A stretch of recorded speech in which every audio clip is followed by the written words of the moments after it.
ನಮಸ್ತೆ ಪ್ರಿಯ ವೀಕ್ಷಕರೇ, ಮಕರ ರಾಶಿಯ 2024 ಜುಲೈ ತಿಂಗಳ ಮಾಸ ಭವಿಷ್ಯವನ್ನು ತಿಳಿಸ್ತಾ ಇದ್ದೇನೆ.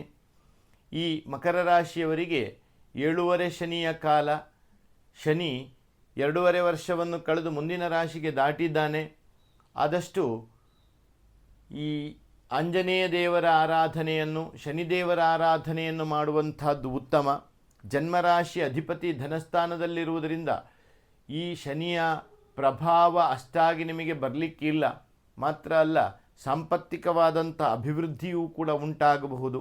ಆದರೆ ರಾಹು 3ರಲ್ಲಿರುವುದರಿಂದ ಸ್ವಜನ ವಿರೋಧ, ಆತ್ಮೀಯರಿಂದ ದೂರವಾಗುವಂತಹದ್ದು, ಸ್ತ್ರೀಯರಿಂದ ಅಪಮಾನಗಳನ್ನು ಅನುಭವಿಸಬೇಕಾದಂತಹ ಸ್ಥಿತಿಯನ್ನೆಲ್ಲ ಇಲ್ಲಿ ಹೇಳಬೇಕು. 4ನೇ ಭಾವಕಾಧಿಪತಿ 5ರಲ್ಲಿ ಇರುವಂತಹದ್ದು, ಗುರುವಿನ ಯೋಗ ಸ್ಥಿತಿ ಎನ್ನುವಂತಹದ್ದು, ಪಂಚಮದ ಗುರು ಎನ್ನುವಂತಹದ್ದು. ಇಲ್ಲಿ ಹಿರಿಯರಿಗೆ ತೊಂದರೆಗಳನ್ನು ಅನುಭವಿಸಬೇಕಾದಂತಹ ಸ್ಥಿತಿ. ವಿದ್ಯಾಭ್ಯಾಸಕ್ಕೆ ಉತ್ತಮವಾದಂತಹ ಕಾಲ. ವಿದ್ಯಾಭ್ಯಾಸ ವಿಷಯದಲ್ಲಿ ಯಶಸ್ಸು, ಕೀರ್ತಿ, ಗೌರವ ಎಲ್ಲವೂ ಕೂಡ ಪ್ರಾಪ್ತಿಯಾಗಬಹುದು.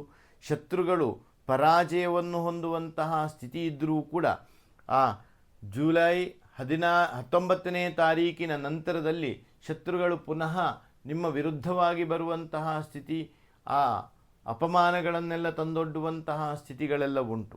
ಅದೇ ಪ್ರಕಾರವಾಗಿ ಈ ಕುಂಭರಾಶಿಗೆ ಉದ್ಯೋಗ ಸ್ಥಾನಕಾಧಿಪತಿಯಾಗಿರುವಂತಹ ಗ್ರಹ ಶುಕ್ರ ಈ ಜುಲೈ 16ರ ನಂತರದಲ್ಲಿ ಉದ್ಯೋಗದಲ್ಲಿ ಮುಂಬಡ್ತಿ ಅಂತೇನು ಹೇಳ್ತಾರೋ, ಪ್ರಮೋಷನ್ ಏನು ಅಂತ ಹೇಳ್ತಾರೋ ಅದೆಲ್ಲವೂ ಕೂಡ ಪ್ರಾಪ್ತಿಯಾಗ್ತದೆ.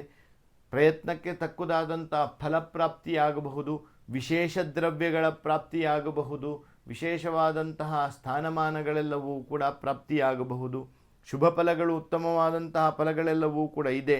ಶ್ರಮ ಎನ್ನುವಂತಹದ್ದು ಅಗತ್ಯ. ಈ ಕಾಲದಲ್ಲಿ ಮಾನಹಾನಿಯಾಗದಂತೆ ಜಾಗ್ರತೆ ವಹಿಸಿಕೊಳ್ಳುವಂತಹದ್ದು, ಸಾಮಾಜಿಕ ಚಟುವಟಿಕೆಗಳಲ್ಲಿ ಭಾಗವಹಿಸುವಾಗ ಎಚ್ಚರ ವಹಿಸುವಂತಹದ್ದು ಉತ್ತಮ ಎಂಬಂತಹ ಅಭಿಪ್ರಾಯವನ್ನು ತಿಳಿಸ್ತಾ ಇದ್ದೇವೆ. ಎಲ್ರಿಗೂ ಶುಭವಾಗಲಿ.